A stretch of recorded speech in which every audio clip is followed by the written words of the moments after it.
नमस्कार प्यारे विद्यार्थियों, श्री करणी एकेडमी एंड एजुटेक के डिजिटल प्लेटफॉर्म पर आप सभी का स्वागत है, सभी का अभिनंदन है। प्यारे बच्चों, हम बात कर रहे थे सरकार के अलग अलग अंग हैं उनकी बात कर रहे थे और उसके अंतर्गत हमने देखा था कि किस तरीके से कार्यपालिका है वो कार्य कर रही। सरकार के 3 अंग और उन 3 अंगों के अंतर्गत हमने कार्यपालिका की बात की। फिर दूसरा जो सरकार का अंग था वह था विधायिका। तीसरा जो सरकार का अंग है वह न्यायपालिका, जिसे जुडिशरी कहा जाता है, न्यायपालिका। ये सरकार के 3 अंग, कोई भी सरकार है उसके 3 अंग होंगे जो क्या करेंगे, एक शक्ति पृथक्करण के सिद्धांत के तहत अलग अलग अपना है वो कार्य करेंगे। प्रत्येक का अपना कार्य क्षेत्र है वो अलग है।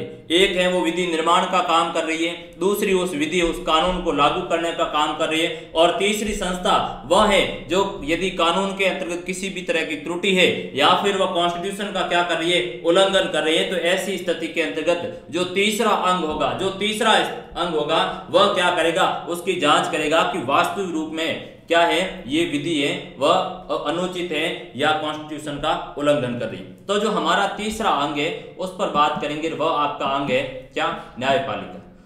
जब जुडिशरी है, न्याय और पालिका 2 शब्द है, आप इसको देखिए। एक है पालिका, पालिका यानी संगठन है। क्या है, संगठन है या कोई संस्था है। वह कैसी संस्था है, वह न्याय का संगठन है, न्याय की संस्था है जो लोगों के अंतर्गत न्याय करने का काम करेगी। किसी भी के साथ में है कोई गलत बर्ताव होगा तो वह संस्था होगी जो उनके साथ न्याय करेगी, किसी भी तरह का भेदभाव नहीं करे। तो भारत के अंतर्गत हम देखेंगे कि क्या स्थिति है, जो कॉन्स्टिट्यूशन हमारा निर्मित हुआ और कॉन्स्टिट्यूशन के अंतर्गत क्या क्या प्रावधान किए गए, किस तरीके से न्यायपालिका की स्थापना की गई कि देश के अंतर्गत स्वतंत्र रूप से न्याय स्थापित हो, देश में स्वतंत्र रूप से कॉन्स्टिट्यूशन अच्छी तरीके से कार्य करे, और यदि कोई संस्थाएं कॉन्स्टिट्यूशन का उल्लंघन करे तो ऐसी स्थिति के अंतर्गत एक संस्था को बिठा देंगे जो कॉन्स्टिट्यूशन की रक्षा का काम करे, संविधान की रक्षा का काम करे, नागरिकों के लिए जो मूल अधिकार दिए गए उन मूल अधिकारों की रक्षा का काम करे। तो ऐसी स्थिति के अंतर्गत हमारे कॉन्स्टिट्यूशन में है वह न्यायपालिका करके एक अंग है, उसको भी जोड़ा गया, और हमारे देश के अंतर्गत कॉन्स्टिट्यूशन में एकीकृत न्यायपालिका की व्यवस्था की गई। अब आप कहोगे साहब एकीकृत न्यायपालिका का क्या मतलब है। एकीकृत न्यायपालिका का एक बेसिक अर्थ है कि जिस तरीके से हमारे जो विधायिका है, विधायिका कैसी है, विधायिका एकीकृत नहीं है, दोहरी है। कैसे, केंद्र के अंतर्गत है वो भारत सरकार एक तरफ से काम कर रही है, संघ सरकार, और राज्यों की अपने अलग अलग प्रांतीय सरकार है, अलग अलग नियमों से संचालित होती है। मूल रूप में तो कॉन्स्टिट्यूशन से चल रही है, लेकिन बेसिक उनमें अंतर है, काम करने का अलग तरीका है। लेकिन जो कोर्ट है, जो न्यायपालिका, वह एक ही करते। सुप्रीम कोर्ट जैसा कार्य कर रही है उसी तरह का काम है हाई कोर्ट करेगा, और उसी तरह का काम है वह छोटे लेवल पर कौन करेगा, डिस्ट्रिक्ट कोर्ट है वे करेंगे। उसी लेवल पर छोटे जो कोर्ट है, एडिशनल कोर्ट है, वे काम करेंगे। यानी एक श्रृंखला के अंतर्गत काम कर रही है।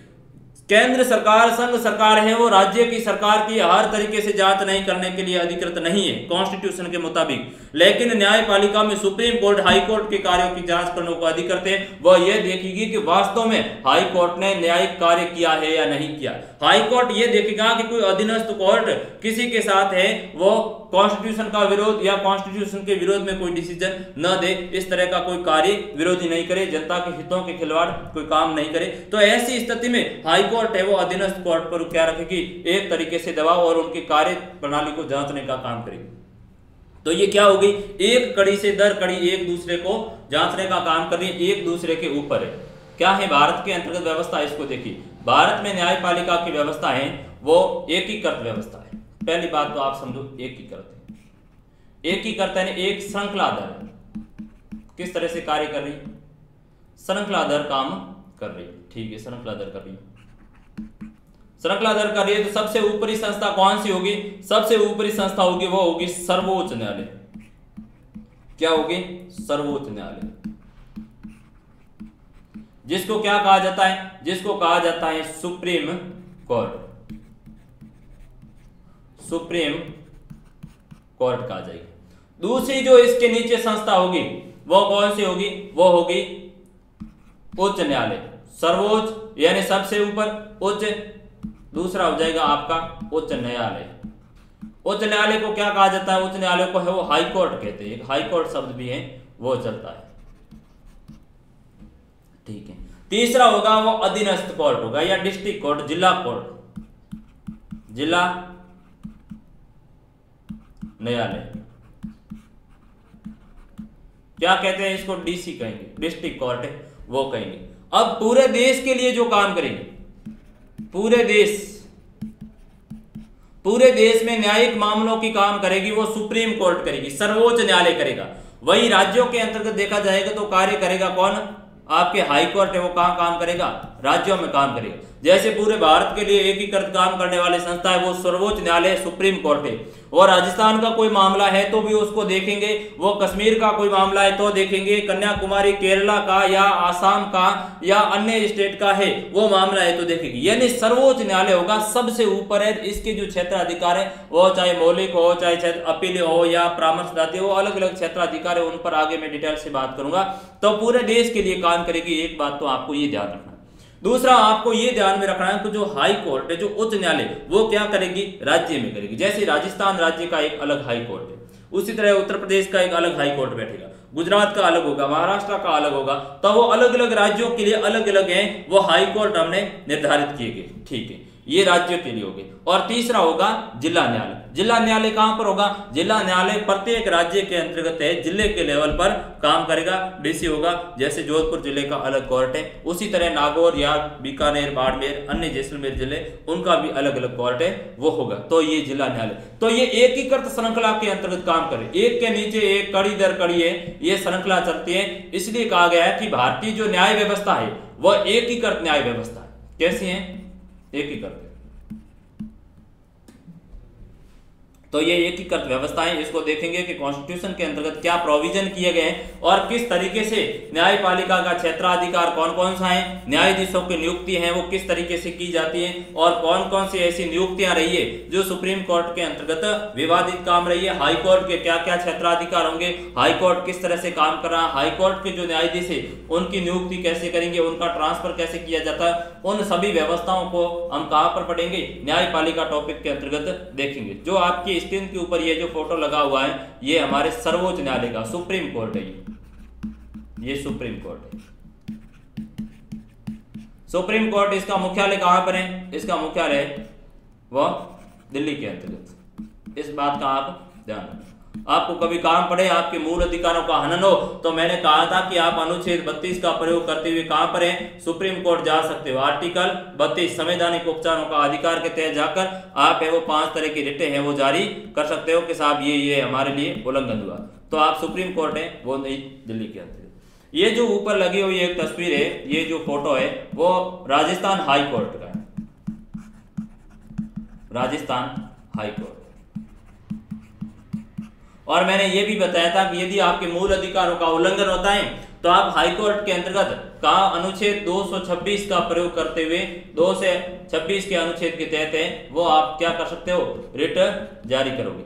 तो ये क्या आपके मूल अधिकारों के हनन होने की स्थिति में आप जुडिशरी जा सकते हैं। तो ये जो फोटो थी। अब ये तीसरी जो एक महत्वपूर्ण फोटो लगी हुई है, ये सुप्रीम कोर्ट के जज है, सुप्रीम कोर्ट के जस्टिस है SS बोबड़े करके इनका नाम है, शरद चंद्र बोबड़े, SS बोबड़े।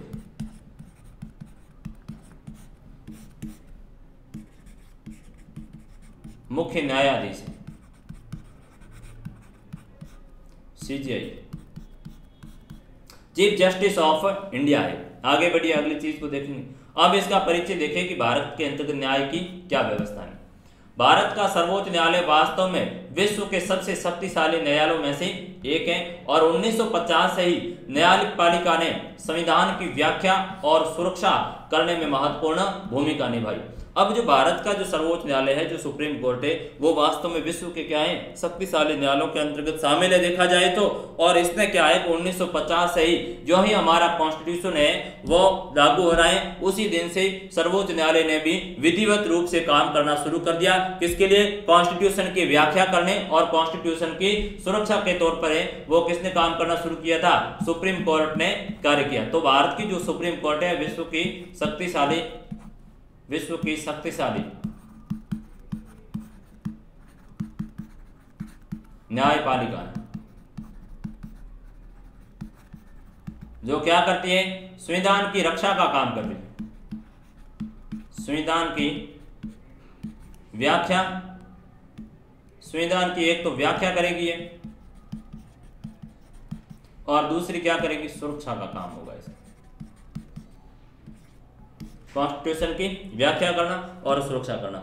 अब जो हमारा इस अध्याय में आप मौलिक तौर से देखोगे कि स्वतंत्र न्यायपालिका की स्वतंत्रता का क्या अर्थ है और मूल अधिकारों की रक्षा में है वह न्यायपालिका किस तरीके से कार्य कर रही है। फिर भारतीय संसद और न्यायपालिका के जो आपसी संबंध है वो किस तरह के संबंध है, किस तरह से इनमें टकराव की स्थिति है वो हुई। तो पहली बात निकल कर आती है कि हमें क्या चाहिए, हमें स्वतंत्र एक न्यायपालिका चाहिए जो क्या करे कि जो देश के अंतर्गत स्वतंत्र रूप से कॉन्स्टिट्यूशन का है वो रक्षा करने का काम करे। और न्यायपालिका की स्वतंत्र रूप से इसलिए भी आवश्यकता होती है क्योंकि हम देखेंगे कि भारत है वो बड़ा विविधता वाला देश है और इसमें विभिन्न व्यक्तियों समूहों के बीच और सरकारों के बीच निरंतर विवाद की स्थिति है वो उत्पन्न होती है। एक चाहे कैसा भी सभ्य राष्ट्र होगा तो उनमें कोई न कोई विवाद की स्थिति तो हमेशा पैदा ही होगी। और ऐसी स्थिति के अंतर्गत एक स्वतंत्र न्यायपालिका चाहिए जो क्या करे, इन विवादों का कानून के शासन के मुताबिक एक निश्चित कानून के दायरे में उनका निपटारा करने का काम करे, ताकि क्या है उन लोगों के साथ न्याय की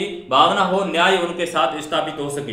इसलिए हमें स्वतंत्र न्यायपालिका की आवश्यकता हुई, क्योंकि जब तक न्यायपालिका स्वतंत्र नहीं होगी तब तक किसी भी तरह के जो समुदायों के बीच में है वो न्याय स्थापित करने में कार्य नहीं कर सकती। क्योंकि देखेंगे कि समाज है वो अलग अलग भागों में बंटा हुआ है, कोई धनी है तो कोई गरीब है, स्त्री पुरुष है, कोई अगड़े है, कोई पिछड़े है। इस तरह के जो अलग अलग लोग हैं उनके बीच में सम्मान न्याय की भावना स्थापित करनी है तो हमें स्वतंत्र ज्यूडिशरी चाहिए, अन्यथा है वो न्यायपालिका स्वतंत्र रूप से न्याय स्थापित नहीं हो सकता। और इनके लिए हमें क्या करना होगा, इसके लिए हमें न्यायपालिका की है वो स्वतंत्र रूप से स्थापना करनी पड़ेगी। देखिए इसकी भाषा क्या कर रही है कि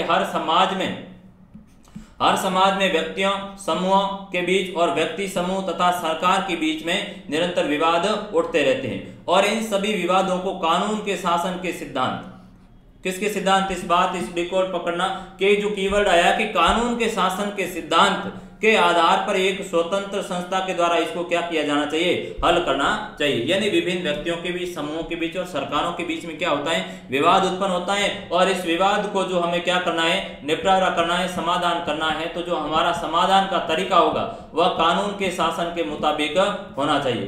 कानून के शासन रूल ऑफ लॉ से होना चाहिए। क्या होना चाहिए, रूल ऑफ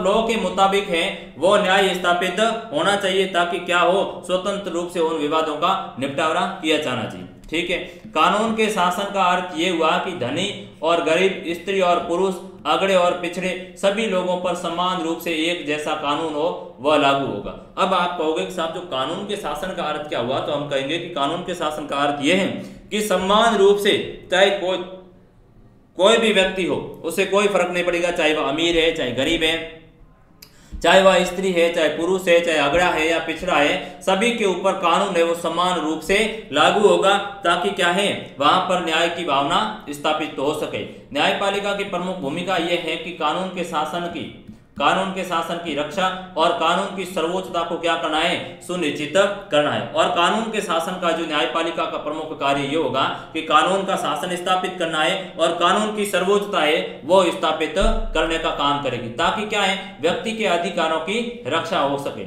ये विवादों को कानून के अनुसार हल करती है। और सबसे बड़ी बात है कि जो न्यायपालिका है वो कोई भी विवाद पैदा हुआ तो किसके मुताबिक करी, तो जो कानून है कहां पर जो कॉन्स्टिट्यूशन के अंतर्गत दिया हुआ है या जो सरकारों के द्वारा या संसद के द्वारा विधायिका के द्वारा जो विधि बनाई गई है उन विधि के मुताबिक उनको हल करने का काम करेगी। इस बात का आप ध्यान रखा, क्योंकि लिखित कानून है उनके बिना है वो काम ये न्यायपालिका नहीं कर सकती। तो कॉन्स्टिट्यूशन है वो सर्वोच्चता उसकी स्थापित करनी और न्याय की भावना स्थापित करनी। ये भी सुनिश्चित करते हैं कि लोकतंत्र की जगह कोई एक व्यक्ति या व्यक्तियों का समूह कोई तानाशाही नहीं ले। और सबसे बड़ी बात है जो न्यायपालिका है उसका काम ये भी होगा, वह ये भी देखेगी कि वास्तविक रूप में लोकतंत्र है जो भारत के अंतर्गत हमारे लोकतंत्र स्थापित हुआ है, उस लोकतंत्र को कोई व्यक्ति या व्यक्तियों का समूह है वो तानाशाही रूप से स्थापित नहीं कर दे। तानाशाही का मतलब ये हुआ कि वह, जैसे कि आप देखोगे केंद्र के अंतर्गत जो प्रधानमंत्री मोदी की सरकार, अब जो न्यायपालिका है वो निरंतर दबाव रखेगी कि आप कॉन्स्टिट्यूशन के मुताबिक और लोकतंत्र के मुताबिक आप कार्य करें। अब यदि वो सरकार को लगे तो कल उठकर वो क्या करे, कॉन्स्टिट्यूशन को समाप्त कर दे और तानाशाही सत्ता स्थापित और आगे ऐसी व्यवस्था करे कि भारत का कॉन्स्टिट्यूशन को हम बर्खास्त करें, भारत की कॉन्स्टिट्यूशन को नहीं मानेंगे और आगे हम जो भी निर्णय लेंगे वही कानून होगा, वही कॉन्स्टिट्यूशन होगा। तो ऐसी स्थिति के अंतर्गत जो न्यायपालिका है वो कार्यपालिका पर दबाव क्रिएट करने का काम करती है और कहती है कि लोकतंत्र में एक व्यक्ति या एक समूह है वो तानाशाह नहीं बन जाए, सर्वोच्च सत्ता अपने हाथ में नहीं ले, इसलिए हमें किसकी आवश्यकता होगी, स्वतंत्र न्यायपालिका की आवश्यकता होगी। और यदि न्यायपालिका स्वतंत्र रूप से होगी तो ये क्या है, देश के अंतर्गत न्याय की भावना स्थापित हो सकती है। आगे देखिए न्यायपालिका की स्वतंत्रता। तो आपने कहा कि साहब न्यायपालिका को स्वतंत्रता दे दी। न्यायपालिका को स्वतंत्रता देने का अर्थ ये नहीं हुआ कि जो न्यायपालिका को अच्छा लगे उनके मुताबिक कार्य करे, नहीं, ऐसा नहीं। न्यायपालिका की स्वतंत्रता का अर्थ यह है कि न्यायपालिका पर भी युक्त प्रतिबंध होगा और वह कॉन्स्टिट्यूशन के मुताबिक कार्य करे, वह संविधान के मुताबिक कार्य करे, यही उसका महत्वपूर्ण कार्य है। कॉन्स्टिट्यूशन ही सर्वोच्च है, उसके मुताबिक कार्य करना है। ऐसा नहीं है कि आपको जो जस्टिस जो पद पर बैठे उनकी इच्छा हुई उनके मुताबिक डिसीजन ले सकते, नहीं, ऐसा नहीं होगा। तो न्यायपालिका की स्वतंत्रता का अर्थ हुआ कि सरकार के अन्य दो अंग कौन से, एक विधायिका और दूसरा कार्यपालिका, विधायिका और कार्यपालिका तथा न्यायपालिका के कार्यों में किसी भी प्रकार की बाधा नहीं पहुंचाए ताकि वह ठीक ढंग से न्याय कर सके। अब स्वतंत्र न्यायपालिका का अर्थ यह हुआ कि सरकार के जो दो अंग विधायिका और कार्यपालिका वो क्या करे, वो न्यायपालिका के कार्य में किसी भी तरह की बाधा नहीं पहुंचाए ताकि न्यायपालिका क्या करे, स्वतंत्र रूप से कार्य कर सके। और सरकार है वो न्यायपालिका की कोई भी निर्णय लिया है तो उसमें हस्तक्षेप नहीं करे कि आपने ये सही निर्णय लिया या गलत निर्णय लिया, या फिर जो निर्णय लिया है उस निर्णय को भी आप मानने से इनकार करें। तो यदि आप ऐसा करोगे तो न्यायपालिका की स्वतंत्रता क्या होगी, बाधित होगी। यानी प्रत्येक अंग वो स्वतंत्र रूप से कार्य करे, यही शक्ति पृथक्करण के सिद्धांत के मुताबिक हमारे कॉन्स्टिट्यूशन में लिखा है कि चाहे न्यायपालिका अपना काम करे, सरकार कार्यपालिका अपना काम करे और विधायिका है वो भी अपने काम को करे। तो प्रत्येक अलग अलग रूप से अपना काम करे, एक दूसरे को बाधा नहीं डाले, या कोई तरह का विवाद पैदा नहीं करे, वही क्या है आपकी स्वतंत्रता की भावना होगी। और अगली बात करें कि न्यायाधीश बिना भय या भेदभाव के कार्य करे, यह भी न्यायपालिका की स्वतंत्रता के अंतर्गत आएगा। अब दूसरी जो पॉइंट आई कि जो न्यायपालिका की स्वतंत्रता का आशय यह है कि जो कोई कोर्ट के अंतर्गत जस्टिस है, सुप्रीम कोर्ट, हाई कोर्ट या अधीनस्थ कोर्ट के अंतर्गत, वे न्यायाधीश बिना भय या भेदभाव के कार्य करें। उनको ऐसा नहीं लगना चाहिए कि हम ये निर्णय ले रहे हैं कि कल सरकार हमारे ऊपर आके दबाव डालेगी कि आपने ये निर्णय सही लिया है या आपने गलत लिया है, या सही लिया तो वो हमारी है वो वाहवाही करे और गलत लिया है तो कहे कि आपने ये डिसीजन लिया। वो हम पर किसी भी तरह का भय और भेदभाव का है वो कार्य नहीं करे, क्योंकि न्यायाधीशों को क्या होनी चाहिए, स्वतंत्र रूप से पूर्ण सुरक्षा होनी चाहिए ताकि वह स्वतंत्र रूप से डिसीजन ले सके। तो दूसरा महत्वपूर्ण ये बात आ जाएगी कि साहब न्यायाधीश है वो बिना भय और भेदभाव के अपना कार्य करे, तो ही क्या है, न्यायपालिका की स्वतंत्रता रह सकती है। तीसरी बात यह है कि न्यायपालिका की स्वतंत्रता का अर्थ है स्वेच्छाकारिता या उत्तरदायित्व का अभाव नहीं। अब तीसरा बिंदु निकल कर आया कि न्यायपालिका की स्वतंत्रता का अर्थ ये हुआ कि न्यायपालिका क्या स्वेच्छाकारिता करे, स्वेच्छाकारिता है, उस पर किसी भी तरह का बंधन नहीं। जो न्यायपालिका को लगा, हाई कोर्ट को लगा या सुप्रीम कोर्ट को लगा, वह अपनी इच्छा से काम करे, नहीं। और ऐसा भी नहीं है कि वह अपना उत्तरदायित्व उन पर कोई किसी भी तरह का नहीं दिया जाए। लेकिन बात यह है कि वह स्वेच्छाकारिता भी कार्य नहीं करेंगे तो कॉन्स्टिट्यूशन के मुताबिक कार्य करें। और दूसरी बात यह है कि उन पर उत्तरदायित्व का अभाव नहीं होगा बल्कि उत्तरदायित्व होगा। आपका यह उत्तरदायित्व, सुप्रीम कोर्ट का यह उत्तरदायित्व है कि वह संविधान की रक्षा का काम करे, संविधान की व्याख्या का कार्य करे, तो ये सुप्रीम कोर्ट का क्या है, ये एक स्वतंत्रता है। तो उत्तरदायित्व के अभाव को नहीं कहेंगे बल्कि कहेंगे उत्तरदायित्व है उनका पालन होगा, तो हम कहेंगे कि वास्तव में न्यायपालिका क्या है, स्वतंत्र रूप से उसका पालन कर रही है। आगे बढ़िए, चतुर्थ पॉइंट पर क्या कह रहे कि न्यायपालिका देश की लोकतांत्रिक राजनीतिक संरचना का एक हिस्सा है और न्यायपालिका देश की संविधान, लोकतांत्रिक परंपरा और जनता के प्रति जवाबदेही। अब चौथी बात ये आई कि साहब जो न्यायपालिका की स्वतंत्रता का आशय ये हुआ कि जो न्यायपालिका जो कोर्ट है वो देश की लोकतांत्रिक राजनीतिक संरचना का भी एक हिस्सा है और न्यायपालिका क्या करे, देश के संविधान, लोकतांत्रिक परंपरा और जनता के प्रति क्या रहे, जवाबदेही रहे। जनता के प्रति है उनका उत्तरदायित्व होगा कि समाज के अंतर्गत न्याय की भावना स्थापित हो रही या नहीं हो रही। समाज में यानी देश के अंतर्गत जनता में है वो न्यायपालिका की पैठ है या नहीं है। वास्तव में लोग ये मानते हैं कि नहीं मानते हैं कि यदि सरकार हमारे साथ उठकर है वो किसी भी तरह का कोई गलत कार्य करेगा तो हम आखिर में जाकर कहाँ है, कोर्ट की शरण में जा सकते हैं। तो कोर्ट है वो हमारी रक्षा का कार्य करेगा। तो यह महत्वपूर्ण है कि जो न्यायपालिका है वो देश की लोकतांत्रिक राजनीतिक संरचना का हिस्सा होती है और यह कॉन्स्टिट्यूशन के मुताबिक लोकतांत्रिक परंपरा और जनता के प्रति जवाबदेही होती है। इनके लिए ही क्या करेगी, न्यायपालिका कार्य करेगी। यही न्यायपालिका की क्या होगी, स्वतंत्रता होगी। इनके बिना है वो न्यायपालिका का स्वतंत्र रूप से कार्य नहीं कर सकती। एक बात आप ध्यान रखिए, मैं बार बार न्यायपालिका बोल रहा हूं तो आप वहां पर ये समझे कि मैं हाई कोर्ट, सुप्रीम कोर्ट और अधीनस्थ कोर्ट, इन तीनों कोर्टों की बात कर रहा हूं। न्यायपालिका का अर्थ भारत में यही हुआ आपने कि सुप्रीम कोर्ट, हाई कोर्ट और जो डिस्ट्रिक्ट कोर्ट है नीचे के अदालत अधीनस्थ, इन सभी कोर्टों की ही बात कर रहा हूं। तो इसलिए आप उसमें कंफ्यूज न हो कि साहब न्यायपालिका कर रहे हो और हाई कोर्ट, सुप्रीम कोर्ट की कोई बात नहीं आ रही है। आगे बढ़िए, अगला जो हमारा बिंदु है कि अब तो आपने कहा कि साहब न्यायपालिका की स्वतंत्रता है वो होनी चाहिए। ठीक है, हमने कहा कि ये काम हुआ तो मानेंगे कि न्यायपालिका स्वतंत्र रूप से कार्य करे। अब यदि स्वतंत्र रूप से कार्य करे इसके लिए हमें क्या करना पड़ेगा, कुछ उपाय करना पड़ेगा। क्या उपाय हमने किया, उन चीजों को देखिए कि हमने ये प्रोविजन किए जो ये दर्शाते हैं कि न्यायपालिका वास्तव में किस तरीके से स्वतंत्र रूप से कार्य करे। तो न्यायपालिका की स्वतंत्रता के लिए क्या उपाय किए गए, उन उपायों को देख लीजिए ताकि आपको समझ में आ जाए वास्तव के अंतर्गत न्यायपालिकाएं वह स्वतंत्र रूप से कार्य कर रही है। आगे बढ़िए, क्या करें कि भारतीय संविधान ने अनेक उपायों के द्वारा न्यायपालिका की स्वतंत्रता है वो सुनिश्चित की है। कॉन्स्टिट्यूशन के अंतर्गत ऐसे अलग अलग प्रोविजन किए हैं जो हमें दर्शाते हैं कि न्यायपालिका वो किस रूप में काम कर रही है, स्वतंत्र रूप से है वो न्यायपालिका कार्य कर रही है। देखिए क्या कहना है, फर्स्ट बिंदु आपका कि न्यायाधीशों की नियुक्ति के मामले में विधायिका को सम्मिलित नहीं किया गया है और इससे यह सुनिश्चित किया गया कि इन नियुक्ति में दलगत राजनीति की कोई भूमिका नहीं।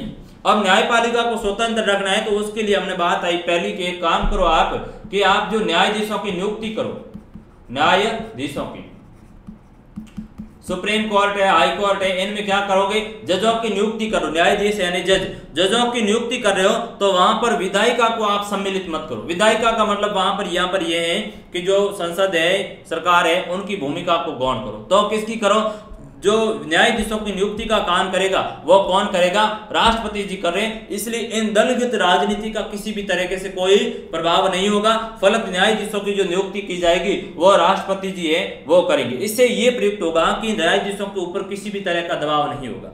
जैसे यदि विधायिका करेगी तो कल जाके ये बात उठेगी कि विधायिका ने क्या किया, अपने ही कोई लोग थे उन लोगों को है वो न्यायाधीश नियुक्त कर दिया और जो अपने ही लोगों को जुडिशरी में बैठा दिया गया तो क्या स्वतंत्र न्यायपालिका काम करेगी, नहीं करेगी। क्योंकि वे लोग कहेंगे कि हमने आपको अपॉइंटमेंट किया है, आप हमारे लिए हैं, वो कार्य कीजिए। तो ऐसी स्थिति हो जाएगी। तो दलगत है वो उनके मध्य में उनमें ही भाव करेगा। कोई भी न्यायाधीश आगे जो काम कर रहा है वो भी ये सोचेगा कि मैं क्या हूं, उस पार्टी जो सत्ता में है उसका पक्ष लूं तो उसके पक्ष में मैं डिसीजन दूं तो कल मुझे वो जस्टिस बना जाएगा।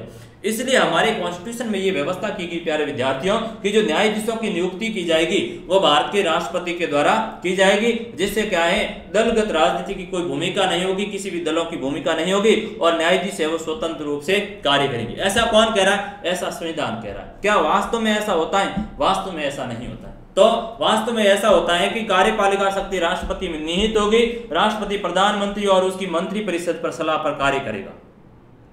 अब क्या है, मंत्री परिषद और इनकी सलाह यानी प्रधानमंत्री और जो मंत्री परिषद जो सुझाव दे पेशित की जाएगी उन्हीं के आधार पर राष्ट्रपति जी कार्य करेंगे। तो आखिर में ये लोग अपने नामों की अनुशंसा करते हैं, उनके आधार पर राष्ट्रपति जी हैं वो किसी का नाम है चूज करेंगे, उसको न्यायाधीश बनेंगे। तो वास्तविक रूप में ऐसा नहीं होता, लेकिन कॉन्स्टिट्यूशन में है वो स्वतंत्र रूप से रखा गया कि राष्ट्रपति जी नियुक्ति करेंगे तो क्या हो जाएगा, स्वतंत्र रूप से ये कार्य करेंगे। आगे बढ़िए, दूसरा बिंदु क्या कह रहा है कि न्यायाधीश में के रूप में नियुक्त होने के लिए किसी व्यक्ति को वकालत का अनुभव, कानून का विशेषज्ञ होना चाहिए और उस व्यक्ति को राजनीतिक विचार या उसकी निष्ठा नियुक्ति का आधार नहीं होगी। ये 2 नंबर पॉइंट है। 2 नंबर पॉइंट ये कह रहा है किसी व्यक्ति को न्यायाधीश बना दिया गया, किसी व्यक्ति को न्यायाधीश बना गया तो उस व्यक्ति को जो न्यायाधीश बनाने का आधार है वो ये नहीं होगा कि उस पार्टी की, उस सरकार का वो चाहेता नहीं।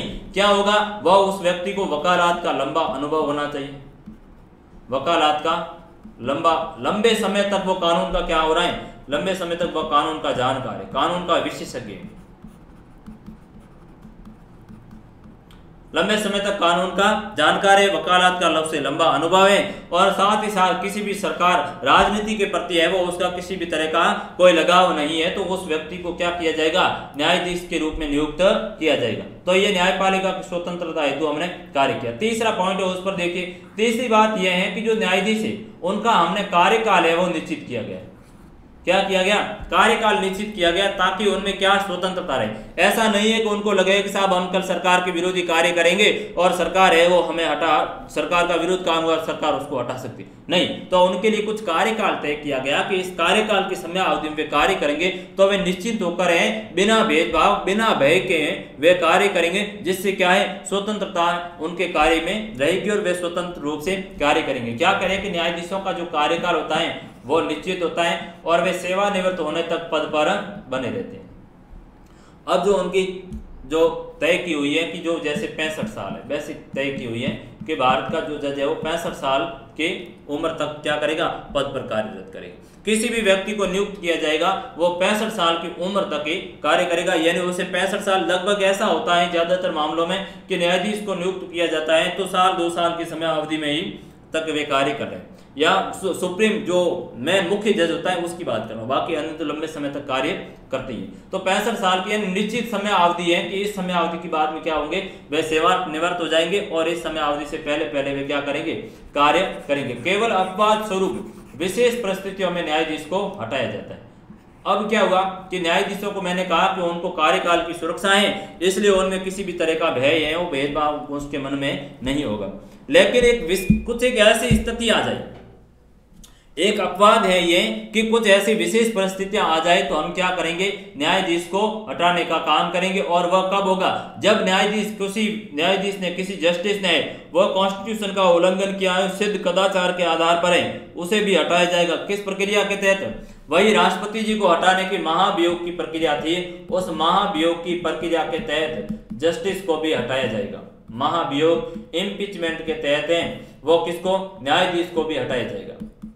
चाहे चीफ जस्टिस हो चाहे अन्य जस्टिस हो, उनको क्या किया जाएगा, महाभियोग की प्रक्रिया के तहत कौन है, संसद हटाने का काम करेगी। तो ये विशेष परिस्थितियां यदि आ गई तो हटाया जाएगा। और उसके लिए क्या किया गया, कॉन्स्टिट्यूशन के अंतर्गत जटिल है वो प्रक्रिया रखी गई, जटिल है विधि रखी गई, जो महाभियोग है विशेष बहुमत के द्वारा इसको पास करना पड़ता है, यानी जटिल प्रक्रिया, सभी उस पर सहमत होने में कम गुंजाइश होती है। वास्तविक रूप में यदि उस व्यक्ति ने गलत किया है तो संसद है वो एक मत होकर उस मामले पर कार्य करेगी। तो विशेष परिस्थितियों के अंतर्गत है वो न्यायाधीश को हटाया जा सकता है। इसके अलावा उनके कार्यकाल को कम नहीं किया जा सकता।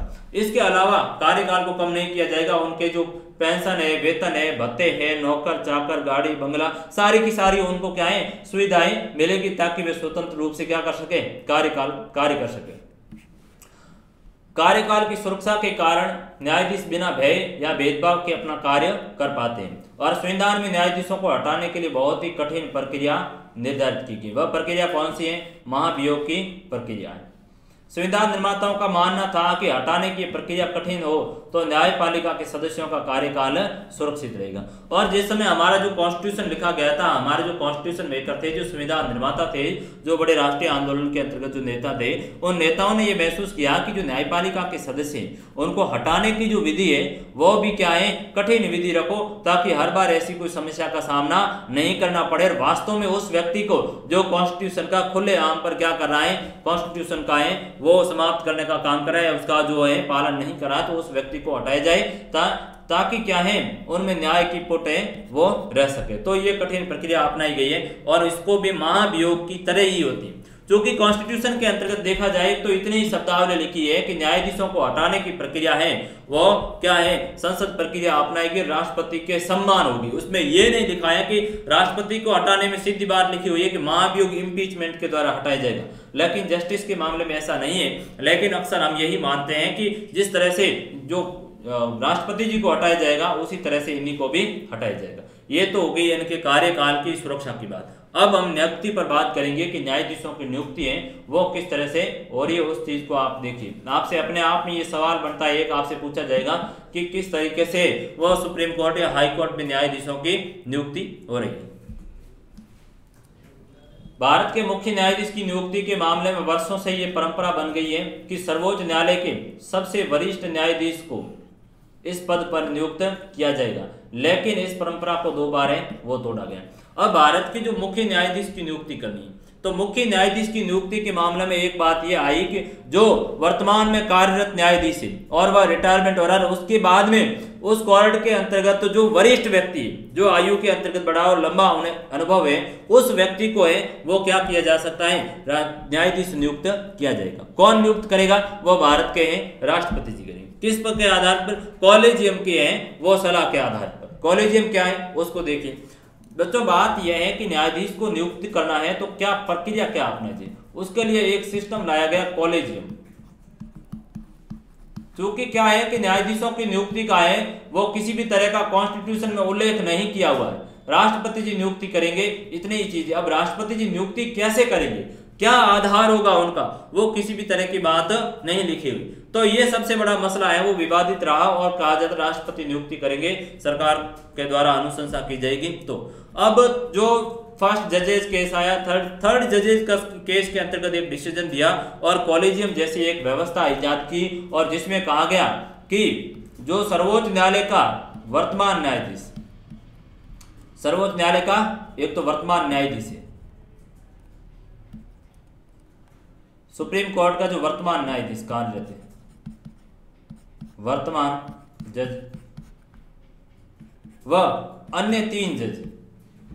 एक तो क्या है कि जो सुप्रीम कोर्ट का वर्तमान जज है, अन्य कोई 3 जज है, उन 3 जजों की एक है वो बैठाई जाएगी और वह तय करेगी, नाम का सुझाव देगी किसको, राष्ट्रपति जी को, भाई उन व्यक्ति को है वो क्या कर दीजिए आप, वो जज बना दीजिए। तो ये क्या एक कॉलेजियम सिस्टम इसको कहा जाता है कि राष्ट्रपति जी को सुप्रीम कोर्ट का जो मुख्य जस्टिस और उसके साथ 3 अन्य जज वो मिलकर डिसाइड करेंगे और बहुमत के आधार पर निर्णय देंगे। कितने 4 लोग हैं, उनमें से 3 लोग हैं एक मत करके देंगे कि इन व्यक्ति को आप क्या कर दीजिए, भारत का न्यायाधीश बना दीजिए। तो वे नाम की अनुशंसा किनको करेंगे, राष्ट्रपति जी को करेंगे, और राष्ट्रपति जी वो उसको क्या बना दिया जाएगा, मुख्य न्यायाधीश बना दिया जाएगा।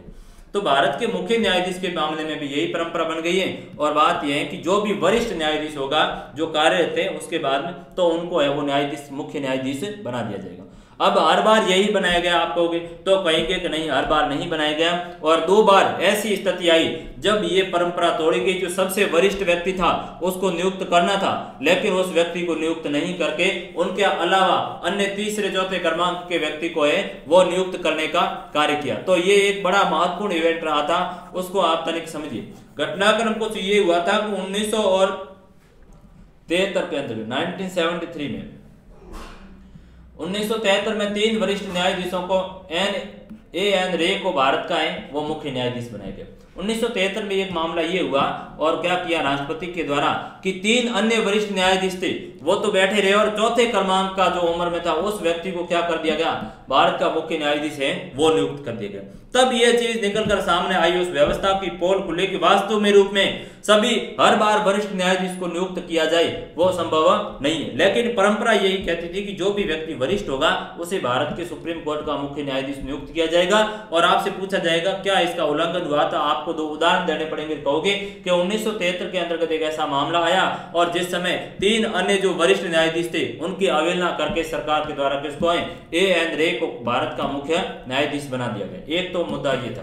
दूसरा मामला ये आया था कि 1975 के अंतर्गत इंदिरा गांधी की जो सरकार थी, इमरजेंसी का घटनाक्रम था और इंदिरा गांधी ने क्या किया कि 1975 में HR खन्ना करके जो जस्टिस थे जो वरिष्ठ थे उनको बनाए जाना चाहिए था, लेकिन इन्होंने क्या किया, HR खन्ना को छोड़ करके उनकी जगह पर MH बेग करके उनको सुप्रीम कोर्ट का मुख्य न्यायाधीश बना दिया गया।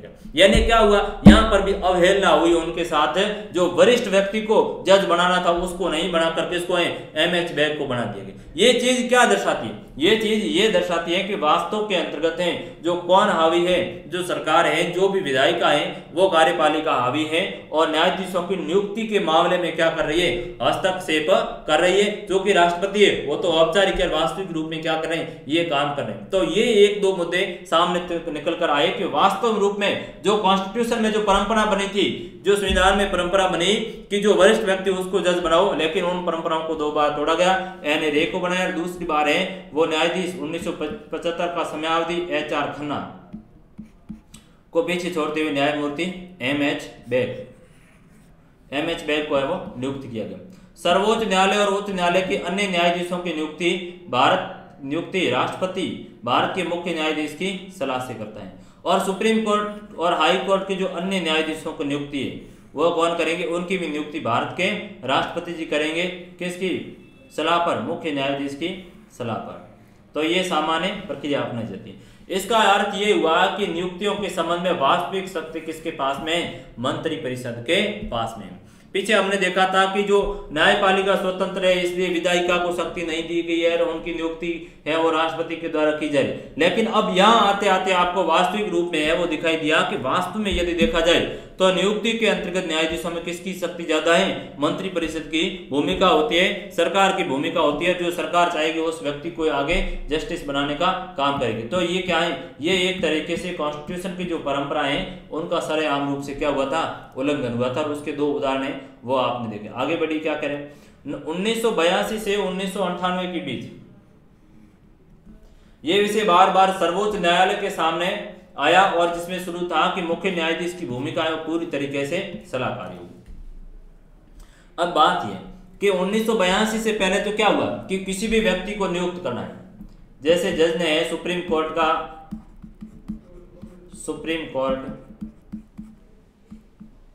के मुख्य न्यायाधीश ने क्या कर दिया, किसी के नाम की अनुशंसा कर दी। यानी कोई ए व्यक्ति के नाम पे अनुशंसा कर दी या कोई बी व्यक्ति के नाम पर अनुशंसा कर दी या सी व्यक्ति, माना कि 3 लोगों के नाम की है वो अनुशंसा कर दी। किसने, सुप्रीम कोर्ट की जस्टिस ने किनको, राष्ट्रपति जी को, कि आप इनमें से किसी भी व्यक्ति को क्या कर दो, मुख्य न्यायाधीश के रूप में नियुक्त करो। ठीक है, लेकिन क्या थी, वह सलाहकारी थी।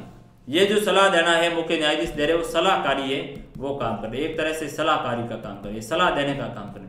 मानना या नहीं मानना किन पर निर्भर कर रहा है, राष्ट्रपति पर है। मानना या नहीं मानना राष्ट्रपति जी पर है, वो निर्भर करेगा। तो यहीं पर ये हालात हो गए कि कई बार जो ए व्यक्ति की या बी व्यक्ति की हमने अनुशंसा की, उन तीनों को भी नियुक्त नहीं करके चौथे प्रकार के व्यक्ति को है वो नियुक्त किया जा रहा है। तो ये एक बड़ी समस्या क्रिएट हुई।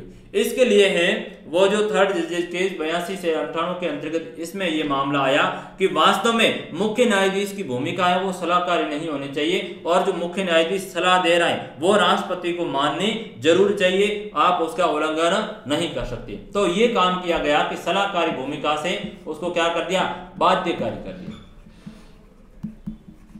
बाध्यकारी कर दिया। मुख्य न्यायाधीश की सलाह राष्ट्रपति को जरूर माननी चाहिए थी। आखिरकार सर्वोच्च न्यायालय ने एक नई व्यवस्था दी। इसके अनुसार सर्वोच्च न्यायालय का मुख्य न्यायाधीश अन्य 4 वरिष्ठतम न्यायाधीश की सलाह से कुछ नाम प्रस्तावित करेगा और इसी में से राष्ट्रपति क्या करेगा, उसको नियुक्ति करेगी। इस प्रकार सर्वोच्च न्यायालय ने नियुक्ति की सिफारिशों के संबंध में सामूहिकता का सिद्धांत स्थापित किया।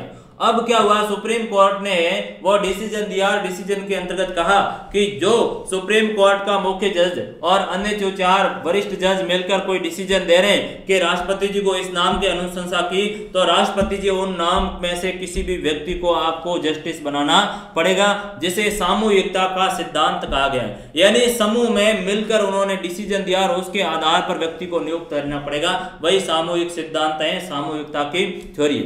इसी कारण आज हम देखेंगे आजकल जो भी सुप्रीम कोर्ट में नियुक्तियां होती हैं, सर्वोच्च न्यायालय के वरिष्ठ न्यायाधीश के समूह हैं वो ज्यादा प्रभावी हैं और इस तरह न्यायपालिका की नियुक्ति में सर्वोच्च न्यायालय और मंत्रिपरिषद दोनों ही महत्वपूर्ण भूमिका निभाती हैं।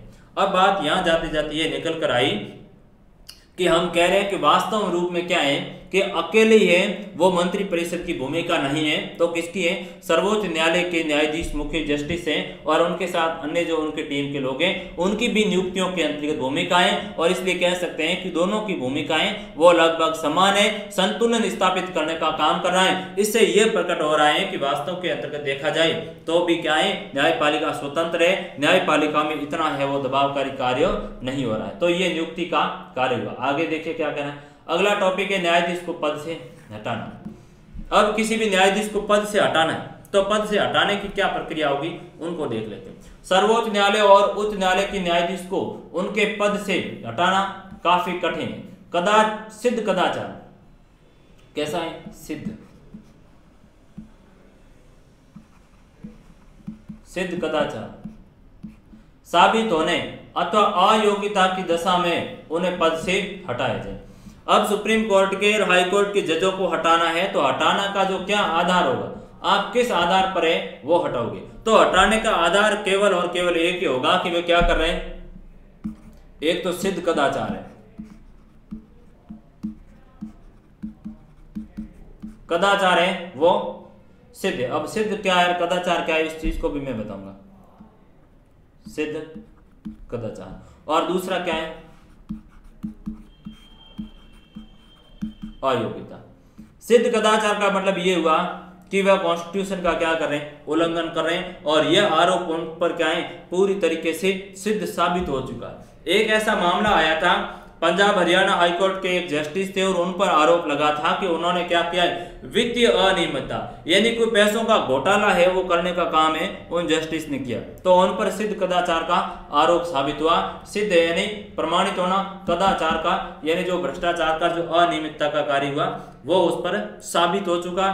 तो सिद्ध कदाचार और अयोग्यता, दूसरा अयोग्य यदि वे कार्य करने में सक्षम नहीं है, समयावधि में कार्य नहीं कर रहे हैं, कॉन्स्टिट्यूशन का उल्लंघन करें, तो ऐसी स्थिति में क्या किया जा सकता है, उनको हटाया जा सकता है। तो बात निकल कर ये आई कि जो न्यायाधीशों को हटाने का तरीका होगा कि वे क्या कर रहे हैं, या तो सिद्ध कदाचार कॉन्स्टिट्यूशन का उल्लंघन कर रहे हैं या फिर उनमें अयोग्यताएं कार्य करने में सक्षम नहीं है।